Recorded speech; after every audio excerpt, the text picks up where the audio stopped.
In this video, I'm going to show you how to use the grid drawing technique so that we can draw the animal skull realistically.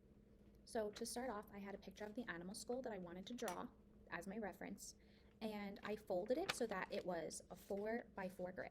So to do that, I folded the paper in half, folded the edges to the center, and I did the same thing in the other direction, folded it in half, and folded the edges to the center. This way I had a 4x4 grid.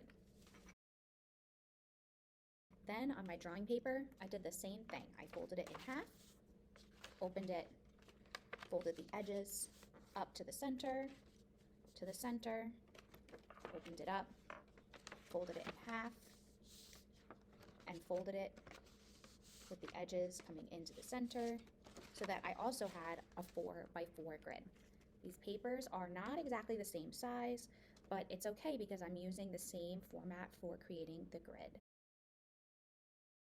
For the grid drawing technique, one thing that helps is to figure out where the drawing should not be. So on my paper, I know that there's nothing in this box at the top. There's nothing in these boxes on the right and on the left. So on my actual drawing, I want the boxes to look the same. So what I'm going to do on my drawing paper, I'm just going to mark in that there's nothing in these top two center boxes, the bottom corners, and right above those bottom corners. That really helps me so that I can go box by box. Then what I can do is really look closely at how things are lined up in the box. So I'm not just putting it over and trying to trace it. I'm really looking at the box and seeing, okay, this curves up a little bit halfway over. Like if I look at this whole box here, the horn isn't quite in the center. It's a little bit to the right. It curves down almost to the center and curves down almost to the edge of the box. So as I look at the square, I can think, where is the bottom of that horn coming up? How far is it going over? Looking at the edge of the paper, trying to envision how much room there is and copying it. Then I can look at the box below it. And because we're working on this smaller area, I'm going to zoom in a little bit. Right now, I'm really just focused on the outline shape, really just the outside of the shape, not all of the details on the inside, because those I can modify and customize to really make it unique for my drawing. For this, I'm just trying to focus on getting the shape, the outline of the horns. So I look at my box that I have here. This is my whole box, and I'm looking at this whole box. Really looking at where things are meeting. So I notice that if this is kind of the center, this is a little bit below halfway where it comes down, but it connects all the way over here, so I can kind of continue that slope.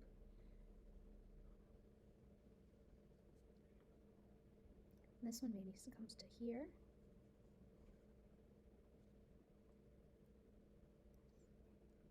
And I think that looks pretty good for this section of the horns. Now I'm going to start to focus on his head, which is right here. So we're looking at this box now. The horn actually comes in a little bit and then back up and over. So you can really think about, where is that horn coming out of the skull? And then where's the skull coming to the box? And the eye socket is almost at the corner of this box.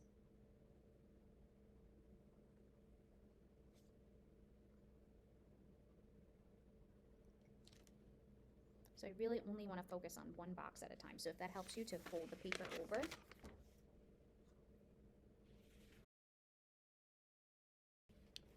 So for this part, I folded the paper because I really want to focus on some of these details inside of the skull. So one thing I can do is fold it and kind of bring it over so I can really look at some of the details where there's these kind of contour lines showing the texture of the skull, and also showing kind of like the cracks in the bone coming down and up and over. This is going to make it kind of look aged. So by folding the drawing that I'm looking at, it's really helping me slow down and just go box by box. So I know this one is next. So I can really just copy the lines and the shapes and where they are, so that I'm thinking less about what the whole drawing looks like and more about just copying kind of those shapes and lines that I see. So I'm looking at the contour outline first, trying to get those shapes in, like where's the horn, where's the edge of the skull, where does the horn meet the skull, and maybe adding in some of those details, kind of almost like where I will be stippling.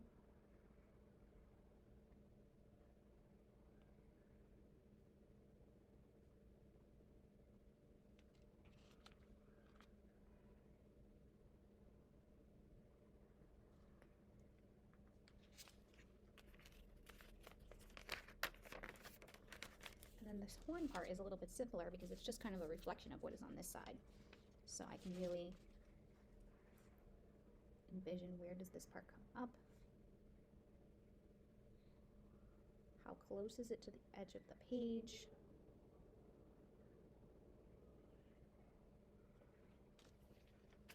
So we've already got the top half of the drawing done.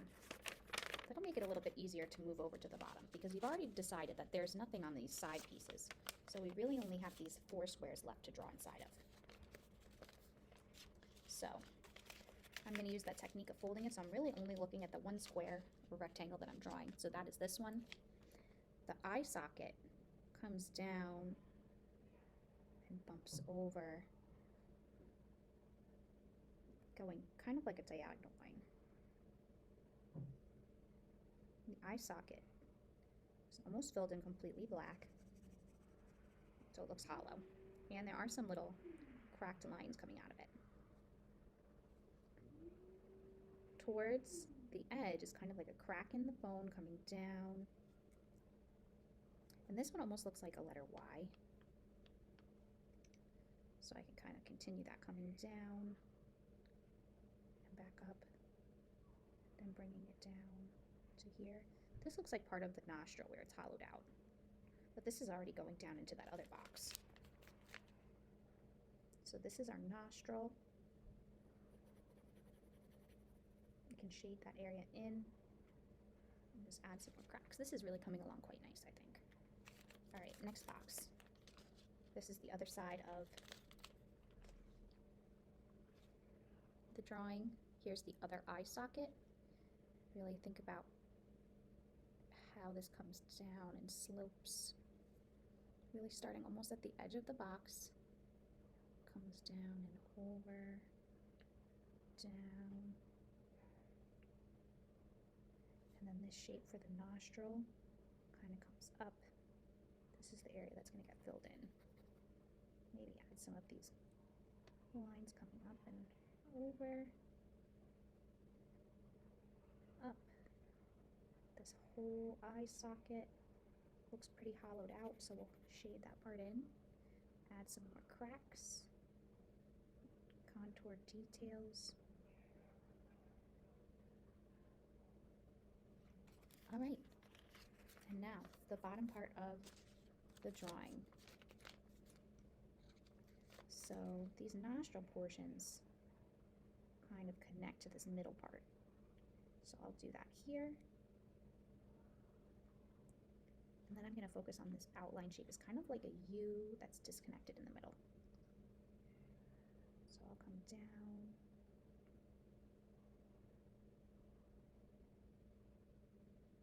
And then they come up towards the center. It's like the actual hollowed openings. They're not perfectly symmetrical. But all of this is pretty dark.